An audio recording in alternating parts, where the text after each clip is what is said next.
नमस्कार, मैंने निफ्टी के रन बाकरो। कैसे हैं आप सब? कैसा रहा आपका आज का ट्रेडिंग का दिन? आई होप कि आज आपने पैसा कमाया होगा। नमस्कार, स्वागत है आप सभी का मेरे चैनल ट्रेड विद प्रशील में। मैं हर रोज आता हूं निफ्टी के, बैंक निफ्टी के और सेंसेक्स के अगले दिन के डिटेल एनालिसिस के साथ में कि अगले दिन के ट्रेडिंग सेशन में निफ्टी, बैंक निफ्टी और सेंसेक्स इस तरह का परफॉर्मेंस करने वाला है। क्योंकि कल निफ्टी की एक्सपायरी है तो हम उस पर भी डिटेल एनालिसिस करके बताऊंगा इस वीडियो के अंदर। तो इस वीडियो को स्किप ना करें, आखिरी तक देखें। आखिरी तक देखने पर आपको ये भी पता चलेगा कि किस लेवल पर कल जीरो हीरो बनने वाला है। तो बात करते हैं कि लास्ट ट्रेडिंग, आज के ट्रेडिंग सेशन के लिए मैंने लास्ट वीडियो में आपको क्या बोला था। देखिए, पहली बात तो मैं हर रोज तीनों चीज़ें बताता हूँ, गैप अप, गैप डाउन और फ्लैट, तीनों सिनारियो बताता हूँ जो आपको और कहीं भी देखने को नहीं मिलते हैं। कल भी मैंने आपको तीनों सिनारियो बताया था, जिसमें मैंने आपको बताया था कि मार्केट कहीं ना कहीं गैप अप खुल सकता है। तो गैप अप की संभावना मैंने आपको बताई थी 24,100 से लेकर 24,150 तक का मार्केट खुल सकता है। एग्जैक्टली मार्केट 24,110 पर खुला। खुलते ही नीचे रिजेक्शन गया, रिजेक्शन पे वापस से एक पुल बैक आया और मार्केट ऊपर की तरफ गया। तो वही एक ऐसा ट्रेड था जिसमें हम प्रॉफिट कर सकते थे। उसके बाद मार्केट दिन भर कंसोलिडेट होता रहा और उसी सपोर्ट और उसी रेजिस्टेंस जोन में, जो मैंने इंस्टाग्राम पे सुबह आपको पोस्टर के जरिए शेयर किया था, तो इसलिए मेरे इंस्टाग्राम पेज को भी फॉलो कीजिए। मैं फेसबुक पर भी अवेलेबल हूँ, फेसबुक पर भी मुझे फॉलो कीजिए। तो आपको मैं पोस्टर के जरिए सुबह हर रोज़ निफ्टी के रेजिस्टेंस और सपोर्ट सेम डे के आपको अपलोड करता हूँ, जिससे आपको ट्रेडिंग करने में आसानी होती है। अब बात करते हैं कि निफ्टी कल एक्सपायरी के दिन क्या करने वाला है। देखिए, एक बात तो स्पष्ट है कि निफ्टी काफ़ी दिनों से रेंज बाउंड में फंसा हुआ है और ब्रेकअप या एक ब्रेकडाउन दोनों ही तरफ हमको, ब्रेकआउट या ब्रेकडाउन दोनों ही हमको देखने को नहीं मिल पा रहे हैं। लेकिन अगर बात करें तो एक अच्छी बात यह है कि निफ्टी ने, आप कहीं ना कहीं देखें तो पिछले 3-4 ट्रेडिंग सेशनों में नीचे के लो को ख़त्म किया है और ऊपर की तरफ बढ़ा है। तो कहीं ना कहीं हम मान सकते हैं कि निफ्टी हो सकता है कि ऊपर की एक चाल पकड़े। तो हम सबसे पहले बात कर लेते हैं गैप अप की। अगर मार्केट गैप अप खुलता है तो इसकी रेंज हो सकती है 24,150 से लेकर 24,230 तक की। और अगर ये लेवल पे खुलता है, अगर 150 पे खुले तो 150 अगर को क्रॉस करता है, 15 मिनट ग्रीन कैंडल को बनाता है, अच्छी बड़ी बिग कैंडल बनाता है और क्रॉसिंग देता है, तो हमारा अगला टारगेट होगा 24,230 का। 230 भी बाइसेक्ट करता है तो अगला टारगेट वही 24,330 का और उसका अगला टारगेट 24,400 का। लेकिन अगर निफ्टी सीधे 24,230 पे खुलता है तो कहीं ना कहीं एक संभावना है कि रेजिस्टेंस लेवल हाई होगा, वहाँ पे सेलर बैठे होंगे, तो हो सकता है कि मार्केट वहाँ से रिजेक्शन दे। लेकिन रिजेक्शन ज़्यादा लंबा नहीं होगा, इसका लो ज़्यादा से ज़्यादा 24,150 का बनेगा और वहाँ से हो सकता है मार्केट पुल बैक लेके ऊपर की राह पकड़े। ये बात हो गई हमारे गैप अप की। अब हम बात करते हैं गैप डाउन की। अगर मार्केट गैप डाउन खुलता है तो गैप डाउन के हमारे लेवल हो सकते हैं कहीं ना कहीं 24,000 से लेके 23,950 तक के। अगर 23,950 के नीचे बाजार जाता है तो 23,900 के बाद ही हमें पुट की प्लानिंग करनी है। क्योंकि मार्केट अगर कल गैप डाउन खुलता है तो मुझे लगता है कि तत्काल रिकवरी आएगी। मार्केट ज़्यादा नीचे की संभावनाएं नहीं है जाने की। इसलिए कल के लेवल ये है कि अगर गैप डाउन खुलता है 24,000 या 23,950 तक, तो 950 के नीचे अगर रेड कैंडल बन भी जाती है तो भी हमें 900 तक का ही ट्रेड लेना है। तो 900 टूटने के चांसेस बहुत कम लगते हैं। लेकिन अगर 900 टूटता है तो हमारा अगला टारगेट होगा 23,850 का और 850 भी टूटता है तो अगला टारगेट होगा 23,800 का। पर गैप डाउन खुलने की स्थिति में 15 मिनट की कैंडल क्लोजिंग देखें, मार्केट वहीं से रिकवरी मार सकता है। और रिकवरी मारने पर बाजार जब ऊपर आने पर 24,030 मतलब 24,030 के ऊपर अगर 15 मिनट की रेड ग्रीन कैंडल बनाता है तो निश्चित ही हमारा अगला टारगेट होगा 24,100 का। अगर 100 को भी तोड़ता है तो उसका अगला टारगेट हमारा होगा 24,200 का और 200 को भी तोड़ता है तो उसका अगला टारगेट होगा 24,300 का।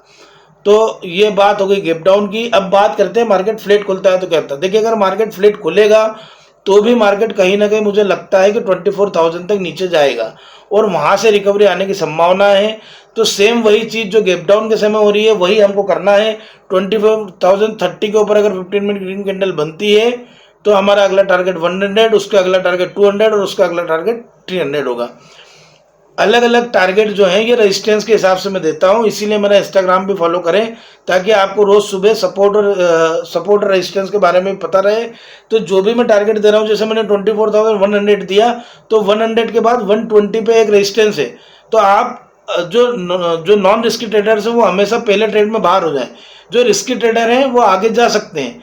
तो जब अगला रेजिस्टेंस भी क्रॉस करेगा तो उसका अगला रेजिस्टेंस है 24,230 का, अगर वो भी क्रॉस करा तो अगला रेजिस्टेंस है 24,330 का।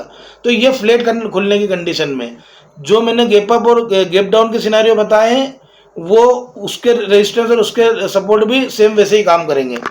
तो कहीं ना कहीं ये सारा लेवल जो मैं आपको देता हूँ, इस लेवल को देने में सबसे बड़ी बात है सपोर्ट और रेजिस्टेंस की, उसका ज़रूर ध्यान रखिए। और इंस्टाग्राम पर रोज़ सुबह मेरा जो पोस्टर मैं शेयर करता हूँ उसको इंस्टाग्राम पेज पर जाएं, उसको मेरे पेज को भी फॉलो करें और उसको लाइक और ज़्यादा से ज़्यादा शेयर करें। अब बात करते हैं हम बैंक निफ्टी की। बैंक निफ्टी में सीधा सा गणित है, अगर बैंक निफ्टी 58,100 के ऊपर सस्टेन करता है तो कहीं ना कहीं हम 200 पॉइंट्स कॉल में कमा सकते हैं। अगर उसके बाद पुट में बैंक निफ्टी अगर 57,750 के नीचे जाता है तो कहीं ना कहीं नीचे के रेंज में हम 150 पॉइंट कमा सकते हैं। बात करते हैं सेंसेक्स की। सेंसेक्स का सिनेरियो भी सीधा है, 76,800 के ऊपर अगर 15 मिनट की ग्रीन कैंडल क्लोजिंग आती है तो हमारा अगला टारगेट होगा 77,200 का, और अगर 200 भी क्रॉस करता है तो निश्चित तौर पर सेंसेक्स 77,600 की रेंज पकड़ सकता है। और अगर नीचे की बात करें तो 76,400 अगर टूटता है तो इसके नीचे हम 76,000 का पुट ले सकते हैं। तो ये आई होप कि आपको सभी प्रकार के लेवल समझ में आ गए होंगे। मैंने आपको गैप डाउन बताया है, गैप अप बताया है, फ्लैट बताया है, सेंसेक्स, बैंक निफ्टी, ये सारे लेवल आपको बता दिए हैं। अब बात करते हैं एसएल के बारे में। मैं हमेशा बोलता हूँ जब भी ट्रेड करें एसएल के साथ करें, जब भी कॉल बाय करें सपोर्ट पे बाय करें, जब भी सेल करें रेजिस्टेंस पे बाय करें। आज दो बातें और मैं इसमें ऐड करना चाहता हूँ। देखिए, आप अपनी प्रीमियम अपनी टोटल कैपिटल का 2% ही ट्रेड में यूज़ कीजिए, और हमेशा ऐसा नहीं होता है कि 500 रुपये लगाए, 1000 रुपये लगाए, 2000 रुपये लगाए। जो छोटे ट्रेडर होते हैं, रिटेल ट्रेडर, वो ऐसा भी करते हैं कि 500 रुपये उनके पास पड़े हुए हैं, 1000 रुपये पड़े हुए हैं, आज निफ्टी की एक्सपायरी है, आज तो एक जुआ खेला जा सकता है। तो ये बात मैं आपको स्पष्ट बता देता हूँ कि निफ्टी, सेंसेक्स या बैंक निफ्टी या शेयर मार्केट किसी प्रकार का जुआ नहीं है। ये पूरा और पूरा टेक्निकल एनालिसिस पे चलता है, इसलिए अपना कीमती पैसा किसी भी प्रकार से बर्बाद ना करें। 500 रुपये के 5,000 रुपये रोज़ नहीं बनते हैं, ऐसे कुछ ही दिन होते हैं जब 500 रुपये के 5,000 रुपये बनते हैं। इसलिए छोटे रिटेल ट्रेडर एक्सपायरी के दिन सोच समझ कर ट्रेड करें, और जो ट्रेडर हैं जो कायदे से हर रोज़ ट्रेड करते हैं, उनकी कैपिटल अगर अच्छी है तो वो अपनी कैपिटल का 2% ही उपयोग करें। BTST बिल्कुल ना करें, जब भी ट्रेड करें एसएल के साथ में करें। मैं फिर एक बार आपको लेवल बता देता हूँ। गैप अप का लेवल मैंने आपको बताया 24,150 से 24,230 तक का। अगर 150 में मार्केट खुलता है, 150 बाइसेक्ट होता है और ऊपर जाता है तो अगला टारगेट हमारा होगा 24,230 का। 230 भी बाइसेक्ट होता है तो अगला टारगेट होगा 24,330 का, और 330 भी बाइसेक्ट होता है तो 23,400 का। तो 400 का टारगेट तभी आएगा जब मार्केट गैप अप खुलेगा, और गैप अप खुल के सस्टेन करेगा। अब अगर मार्केट गैप अप में ही 24,230 पे खुल जाता है सीधे, तो मुझे लगता है कि 230 पे आप ट्रेड ना लीजिए। 230 पे सेलर ज़्यादा हैं, इसलिए आप पहले नीचे आने का मार्केट इंतज़ार कीजिए। मार्केट निश्चित तौर पर 24,150 तक रिवर्स मारेगा और वहाँ से फिर वापस एक चाल बनाएगा, तो आप अपना ट्रेड 24,000 रिवर्स में 230 के ऊपर ही प्लान करें। उसके बाद बात करते हैं गैप डाउन की। गैप डाउन में 24,000 और से लेकर 23,950 तक की रेंज हमको देखने को मिल सकती है, और ये रेंज खुलने के बाद 950 के नीचे अगर कैंडल बनती है रेड, तो हमारा अगला ट्रेड 23,900 तक का ही होगा, क्योंकि 900 के बाद मुझे लगता है मार्केट रिवर्स करेगा गैप डाउन होने के बाद भी। लेकिन अगर किसी सरकमस्टेंसेस में मार्केट 900 को बाइसेक्ट करता है, उसके नीचे जाता है, तो हमारा अगला टारगेट होगा 23,850 का, और उसका अगला टारगेट होगा 23,800 का, जो आखिरी टारगेट है। इसके अलावा अगर मार्केट फ्लैट खुलता है तो कहीं ना कहीं निफ्टी 24,000 तक नीचे आएगा, वहाँ से रिवर्सल मारेगा, तो 24,030 के ऊपर ही हमको ट्रेड करना है 15 मिनट ग्रीन कैंडल क्लोजिंग होने के बाद। पहला टारगेट होगा 24,100, दूसरा टारगेट होगा 24,200, तीसरा टारगेट होगा 24,300। तो आई होप कि आपको सारे लेवल समझ में आ गए होंगे।